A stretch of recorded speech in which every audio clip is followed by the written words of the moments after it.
Finaliza en Brasil la cumbre suramericana convocada por el presidente Lula da Silva. Los presidentes suramericanos se reunieron en Brasilia con una agenda de integración, pero chocaron en asuntos sensibles como, por ejemplo, la inclusión de Venezuela. Soy Jenny Pérez en Berlín para Deutsche Welle. Destacamos Lula y su intento de relanzamiento de las relaciones suramericanas, una alianza que permita actuar en bloque ante desafíos globales y locales como energía, migración y cambio climático.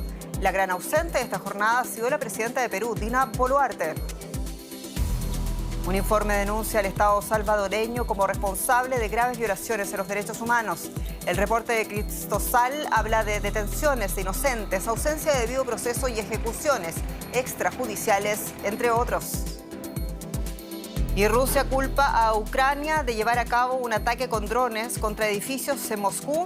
El Kremlin aseguró haber derribado varios aparatos y desactivado otros. Ucrania niega cualquier implicación en los hechos.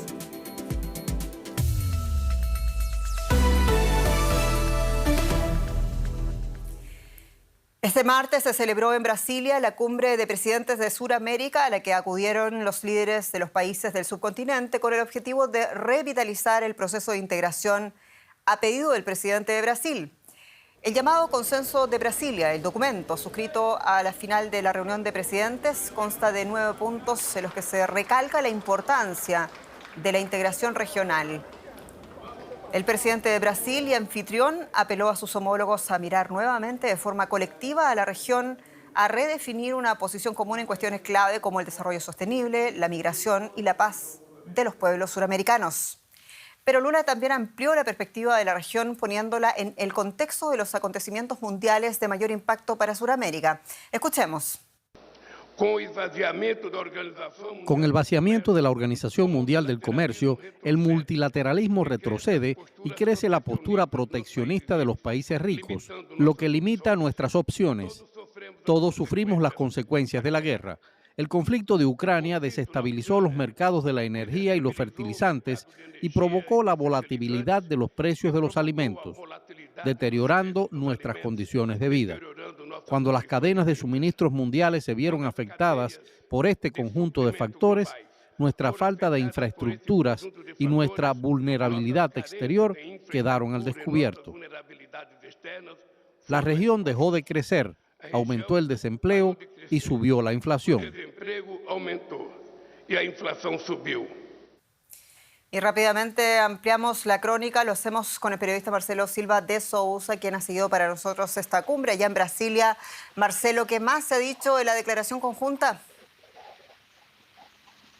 Buenas noches, Jenny. Bueno, esta reunión regional amplia con 11 jefes de Estado, como no se veía desde 2014 en Quito, culmina hoy con un documento que contiene 9 puntos, llamado Consenso de Brasilia, en el que en lo central los jefes de Estado han coincidido en que en este escenario global de crisis climática, de amenazas a la paz y también de presión sobre las cadenas de alimento y de energía, la integración regional es parte de una solución a estos problemas. Hay un compromiso claro en uno de los puntos del acuerdo que habla de trabajar por incrementar el comercio y las inversiones entre los países en áreas como infraestructura, energías limpias y también la cooperación en defensa y en combate al crimen transnacional organizado. Lula reforzó entre una de las propuestas más concretas que se escucharon hoy la creación de una moneda común para el intercambio entre los países. Queda como saldo tras esta reunión la creación de una instancia de discusión entre cancilleres de los países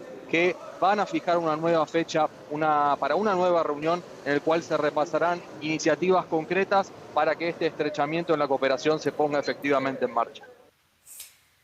Marcelo, eso en principio es una muy buena noticia, pero hay cuestiones que sí ha separado a los allí presentes. ¿Cómo se alinearon los países ante los 2 puntos más sensibles quizás de este encuentro, como han sido la presencia de Venezuela por un lado y por otro la ausencia de Dina Boluarte?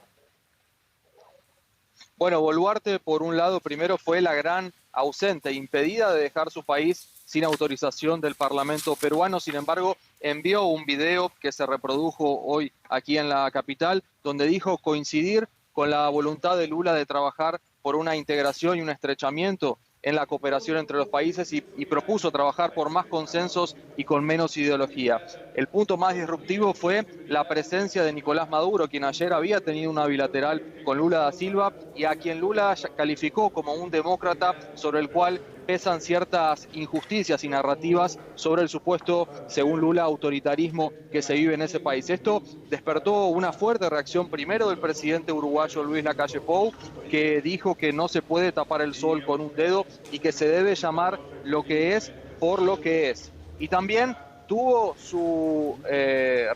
fue refutado también Lula por el presidente chileno Gabriel Boric más tarde, que dijo que él mismo vio en carne propia el horror que viven los venezolanos. Sin embargo, a diferencia de Luis Lacalle Pou, se mostró contento de que Venezuela vuelva a las instancias, a los foros regionales, porque, según dijo Boric, los problemas se resuelven dialogando y no dándole las espaldas a estos países. Marcelo Silva de Sousa, muchas gracias por tu crónica y análisis allá en Brasilia. En El Salvador, al menos 160 personas, en su mayoría hombres jóvenes, han muerto mientras se encontraban bajo custodia de agentes de seguridad del Estado durante el régimen de excepción impuesto por el presidente Nayib Bukele para combatir a las pandillas, a las maras. Organizaciones humanitarias han identificado patrones de muertes por tortura, por tratos inhumanos o degradantes. Y según un reporte, se identificaron cadáveres con evidencias de golpes, heridas con objetos punzantes o contundentes, estrangulación y otros signos de tortura. Hasta ahora el gobierno de Bukele no ha emitido ningún reporte oficial sobre la muerte de estas personas en prisión. La organización humanitaria Cristosal demanda que el Estado salvadoreño aclare estas condiciones de los detenidos en las cárceles y responda por las muertes bajo su custodia. Y el organismo Denunciantes Cristosal, una de las ONG que velan por los derechos humanos en el país centroamericano, además uno de los principales blancos, hay que decir, de ataques del propio presidente Nayib Bukele. Hablamos con quien ven, con el abogado David Morales, quien es jefe de la justicia transicional de Cristosal. Abogado Morales, sea usted muy bienvenido. Señor Morales, estamos frente a un informe con resultados demoledores, más allá incluso de las cifras. ¿Cuán grave, en su opinión, es la situación de prisioneros inocentes, de torturas y de casos de corrupción incluso que ustedes han observado? Gracias por la invitación. Efectivamente, hemos verificado la práctica de graves violaciones a derechos humanos dentro del régimen de excepción, entre ellas detenciones arbitrarias masivas de personas, más de 60.000, también la práctica de diferentes modalidades de torturas atroces contra las personas detenidas. Esta es la razón por la que muchas están muriendo y tampoco hay una independencia judicial. En realidad el régimen de excepción es una estrategia de violación a los derechos humanos y no forma parte de una política integral de seguridad, como hemos conocido otros ejemplos a nivel continental. Y sin embargo, la política de Bukele, hay que reconocer, es extremadamente popular entre los salvadoreños, precisamente por los resultados, por ese detenimiento de la criminalidad que asegura el Estado salvadoreño ha logrado con esta práctica, con este estado de excepción. Y muchos se preguntan en medio de este reporte, abogado, por las dificultades o por incluso los métodos que ustedes han utilizado para recopilar esta información. Y aquí la pregunta, ¿cómo lo hicieron? Bueno, hemos tenido acceso a muchas evidencias testimoniales, tanto familiares como personas que han estado meses en estas condiciones de tortura y han podido dar su testimonio, pero también otras fuentes documentales que han incluido reportes forenses y otro material audiovisual. Hemos documentado esto a lo largo de todo este año de vigencia del régimen de excepción. Mucho de lo que se plantea como una estrategia exitosa de seguridad es propaganda del gobierno Bukele. También tenemos otros elementos que contrastan, por ejemplo, las negociaciones del gobierno con las cúpulas pandilleriles, que incluso han sido objeto de un señalamiento por una fiscalía en Nueva York, en los Estados Unidos.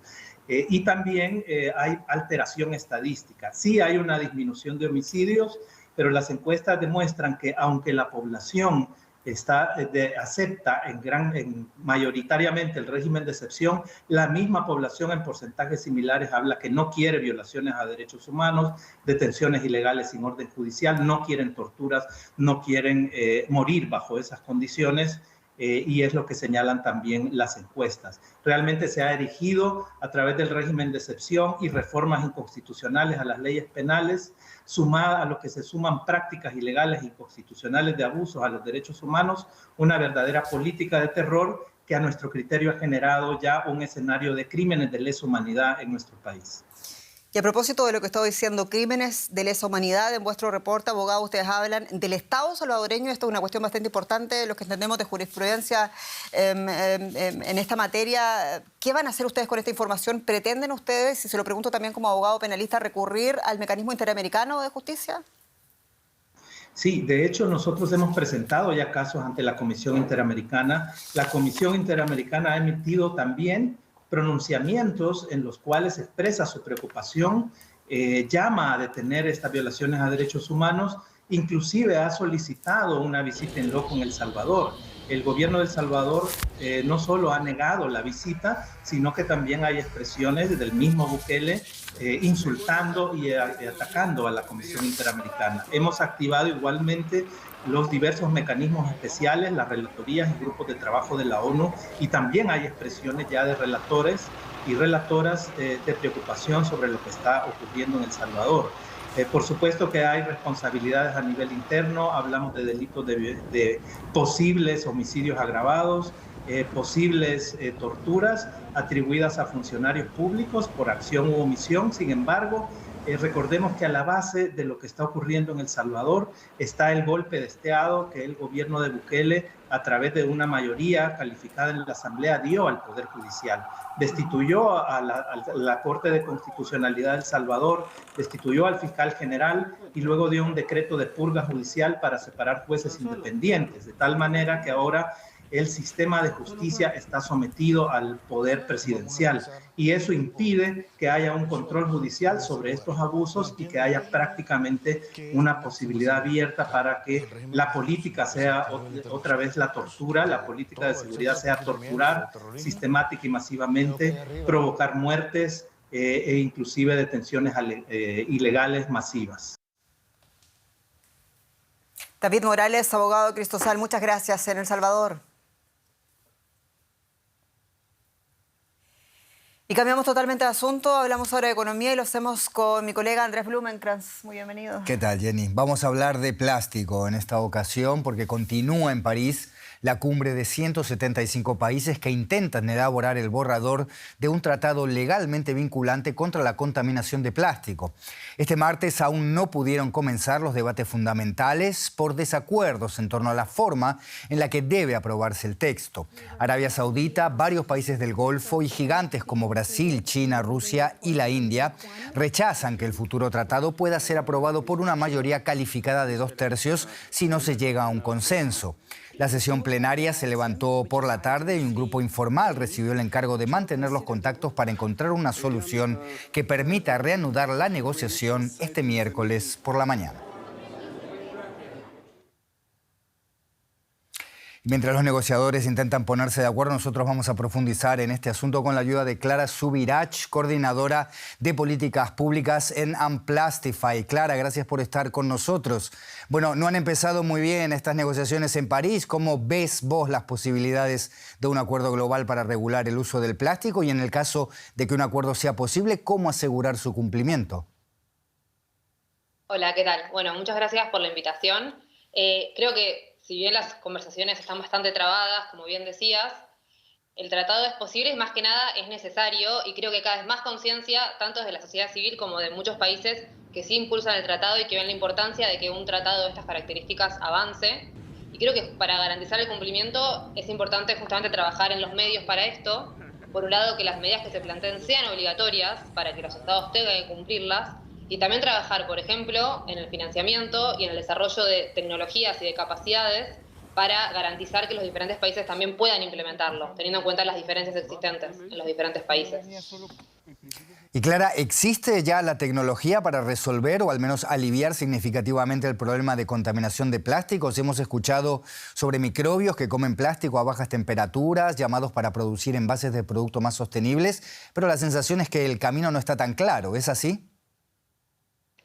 Sí, hay un desarrollo incipiente y cada vez más presente, sin embargo, justamente este tratado es importante para que allane el camino para el desarrollo de estas tecnologías y es importante que el tratado establezca todo esto, que garantice y fomente el desarrollo de tecnologías y también que éstas sean accesibles para los diferentes países, que permite justamente, como decía, cumplir con el tratado. Y creo que es importante el desarrollo de tecnologías que fomenten y acompañen una reducción en la producción de plásticos, especialmente de los determinados plásticos de un solo uso, y también acompañando a los diferentes sectores para que puedan justamente avanzar en este desarrollo y también promover las alternativas con un menor impacto ambiental. Clara, cuéntanos cuál ha sido la actitud del poderoso lobby de la industria del plástico en estos esfuerzos para regularla. Sí, la industria está muy presente en las negociaciones, estuvo en Uruguay y está ahora. Sin dudas hay diferentes posturas adentro, como en todos lados, pero en general se ve una búsqueda del establecimiento de medidas más laxas. En general, por ejemplo, nosotros planteamos la importancia de la reducción en la producción y el consumo, y en general se buscan medidas más intermedias que no abordan el problema de raíz, y también muchas veces sobreestimando algunas medidas, como por ejemplo el reciclaje, que si bien es muy importante desarrollarlo, es insuficiente para abordar esta problemática tan grande que estamos viviendo. Y también se observa el cuestionamiento de preceptos que ya están abordados, como por ejemplo el impacto que tienen los plásticos en la salud y en el ambiente. Se busca, creo que, estos diferentes argumentos para dilatar de alguna manera las negociaciones. Demasiado lo que está en juego como para no estar pendiente de este asunto. Clara Subirach de Unplastify en Buenos Aires, gracias. Hasta cualquier momento. Muchas gracias. Y nos vamos ahora a España, donde la inflación es una de las más bajas de la eurozona y este martes se ha conocido que en mayo el índice general de precios bajó al 3,2%. Es todavía un dato adelantado, pero de confirmarse, la inflación española habría descendido casi un punto porcentual respecto al mismo mes del año anterior. El alivio en los precios energéticos es una de las razones que explican la desaceleración de los precios y el dato estará sin duda en la campaña electoral. Recordemos que el presidente del gobierno español, Pedro Sánchez, convocó elecciones adelantadas para el próximo 23 de julio, después de perder poder en muchos gobiernos regionales y ayuntamientos en las elecciones autonómicas de este domingo pasado. Y mirando atentamente lo que pasa en su patria está nuestro colega José David Navarro en la Bolsa de Frankfurt. José, ya decíamos que uno de los motivos por los que la inflación en España ha caído es los precios de la energía, pero es una inflación bastante más baja que otros países europeos donde también se ha abaratado la energía. Cuéntanos cuáles son las particularidades de España. Hola Andrés, ¿qué tal? Bueno, una de las particularidades de España fue el famoso mecanismo ibérico, no sé si se acordarán, pero el año pasado fue uno de los proyectos de España junto con Portugal para, dentro de la Unión Europea, aprobar los primeros topes a los precios de la energía, así que fueron de los primeros países en aplicarlo y eso fue una pequeña ventaja durante el 2022 que se arrastra porque le dio ventaja en términos inflacionarios. Durante el año pasado ya el gobierno español también aprobó bastantes medidas, en total unos 50.000 millones de euros para reducir el IVA de los alimentos, que se ha notado estos primeros meses, bonificaciones en los carburantes y eso ha ido poco a poco ayudando en términos inflacionarios. Más allá de eso, por supuesto, uno de los factores más importantes es los efectos bases, así como se le llama en economía cuando se compara lo que ocurrió el año pasado. Es decir, estamos comparando con meses donde los precios, por ejemplo, de la energía se dispararon después de la invasión rusa de Ucrania. Ahora esos precios de la energía se han moderado mucho y de eso se está beneficiando también la inflación. Esa es una de las razones por las que vemos como la inflación en general se ha reducido, Andrés, al 3,2%. Estos datos de inflación, José, precisamente podrían ser una ficha para el presidente en la próxima campaña electoral para defender una gestión que no fue reconocida para nada en estas últimas elecciones. ¿Cómo afronta la economía de España estos comicios? ¿En qué escenario van a decidir los españoles en las generales del 23 de julio? Sí, es verdad que el crecimiento de los precios no es tan alto como estamos diciendo que en otros países del entorno, pero los españoles siguen sufriendo la inflación, sobre todo, Andrés, porque es uno de los países de la OCDE donde ha habido una mayor pérdida del poder adquisitivo de los hogares. Eso ocurre porque se mezclan dos factores. Por una parte es que los salarios no se han actualizado tanto como en otros países europeos y por otra parte porque la carga impositiva se mantiene en un nivel de en torno al 39% aproximadamente. Y otro de los factores importantes es que sí, se llegan meses que coinciden esa campaña electoral con récord probablemente del turismo, pero haciendo una fotografía más grande no podemos olvidar que el Producto Interior Bruto de España sigue sin ser lo que era antes de la pandemia de COVID. José David Navarro en la Bolsa de Frankfurt, gracias, hasta cualquier momento. Jenny Pérez tiene más información.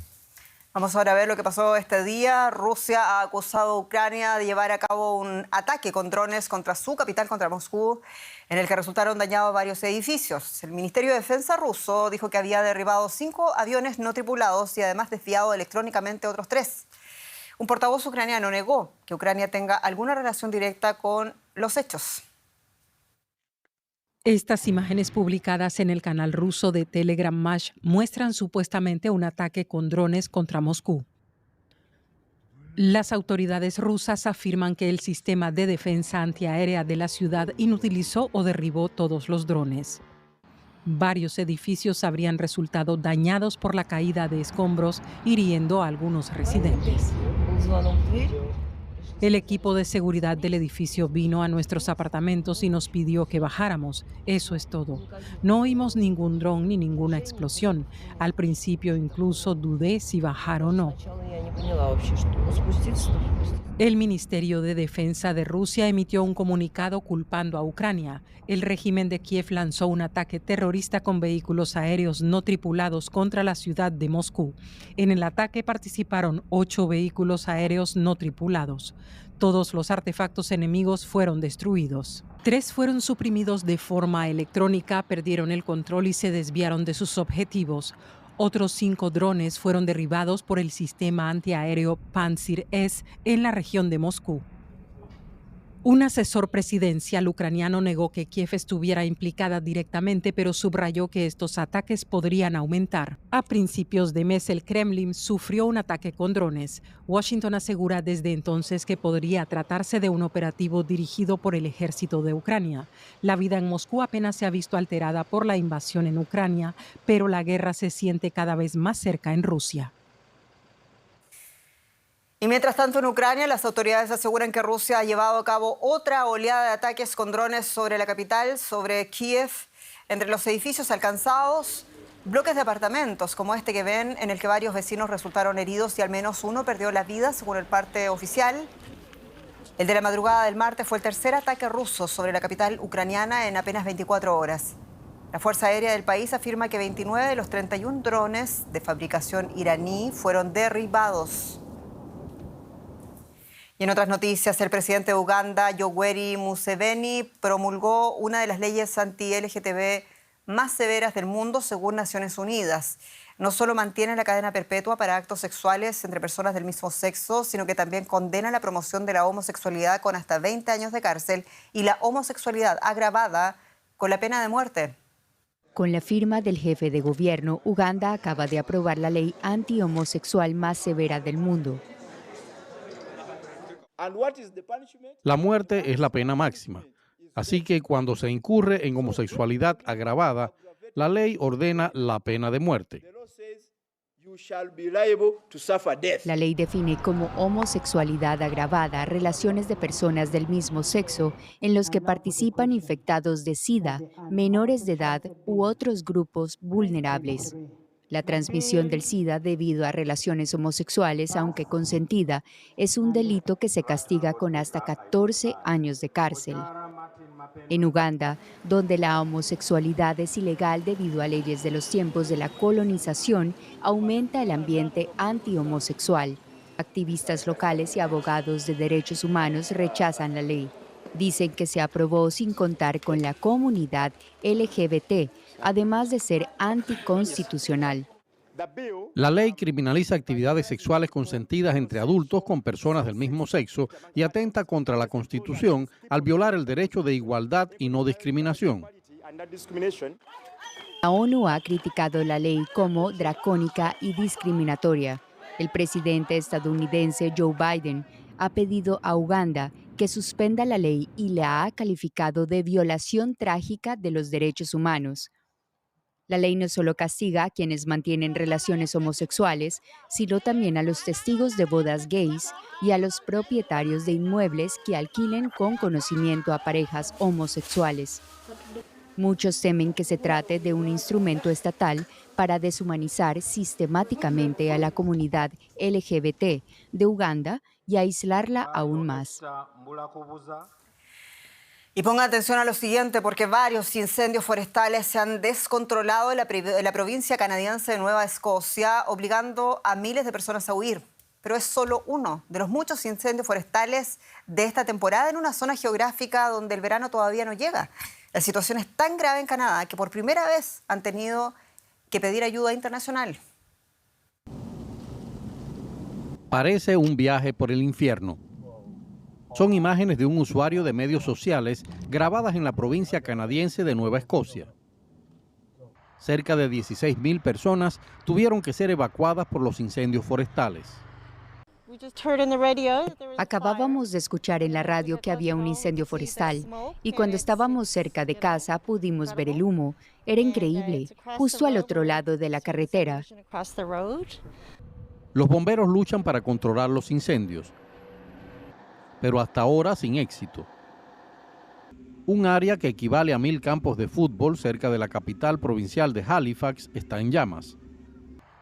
La única buena noticia, hasta ahora no hay muertos ni desaparecidos. Ahora la lucha se centra en las llamas en las zonas residenciales. Este fuego ha arrasado varias casas y fincas, pero se desconocen cuántas propiedades se han visto afectadas. Lo que hace falta son lluvias abundantes para apagar los incendios, pero no se esperan precipitaciones. También en las provincias del oeste hay incendios. Aquí el cambio climático ya ha provocado un aumento de la temperatura media de 1,9 grados desde mediados del siglo XX. Por ello, los expertos pronostican que los incendios forestales en Canadá dejarán de ser un fenómeno excepcional. Y de esta manera hemos llegado al fin de nuestro noticiero internacional, este recorrido por las noticias del mundo. Mi nombre es Jenny Pérez y esto es Deutsche Welle, noticias en español y con contexto para ustedes desde Berlín. Hasta pronto.